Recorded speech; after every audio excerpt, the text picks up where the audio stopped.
మళ్ళీ నేను మీ ముందుకు వచ్చేసాను. అందరికీ నమస్కారం అండి. నేను మీ ముందుకు వచ్చేసాను. సో ఇంకో న్యూస్ తీసుకొని, అదేంటంటే మన రామ్ చరణ్ మూవీది నిన్న మనకి సెరమనీ అయింది కదా, పూజ అయింది కదా.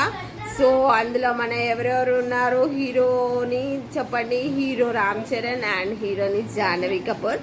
జాహ్నవి కపూర్ ఎవరు మీకు తెలిసింది కదా, మన శ్రీదేవి గారి డాటర్ జాహ్నవి కపూర్. సో తను ఎన్ని ఫిలిమ్స్ తీస్తుంది, ఒకటి రామ్ చరణ్తో తీస్తుంది, ఒకటి ఏమో మన ఎన్టీఆర్ గారితో తీస్తుంది, ఇంకొక ఫిలిం కూడా ఉంది.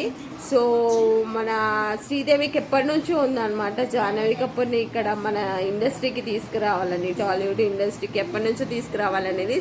సో వాళ్ళ మమ్మీ డ్రీమ్, శ్రీదేవి గారి డ్రీమ్ జాహ్నవి కపూర్ తీర్చడానికి వచ్చేస్తుంది అనమాట మన ముందుకి. సో దాని పూజ నిన్న జరిగింది. సో అందులో చాలామంది వచ్చారు. మన చిరంజీవి గారు వచ్చారు, ఉపాసన గారు వచ్చారు, రామ్ చరణ్ వాళ్ళ వైఫ్ ఉపాసన గారు వచ్చారు, చాలామంది సెలబ్రిటీస్ వచ్చారు ఆ పూజా సెరమనీకి.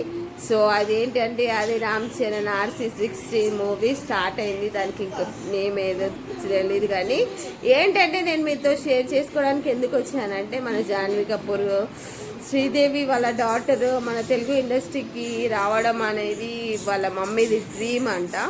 సో అది పూర్తి చేయడానికి వస్తుందంట. చూద్దాము అది ఎలా ఉంటుంది అనేది.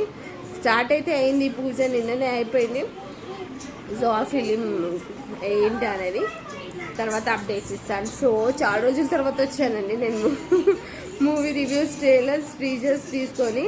సో ఇలానే నాకు సపోర్ట్ చేస్తుండేది. Thank you so much. మీ అందరి సపోర్ట్ వల్ల నేను 2000 కంప్లీట్ అవ్వబోతున్నాను సబ్స్క్రైబర్స్. సో ఇలానే సపోర్ట్ చేస్తూ ఉండండి. Thank you so much guys. Bye bye.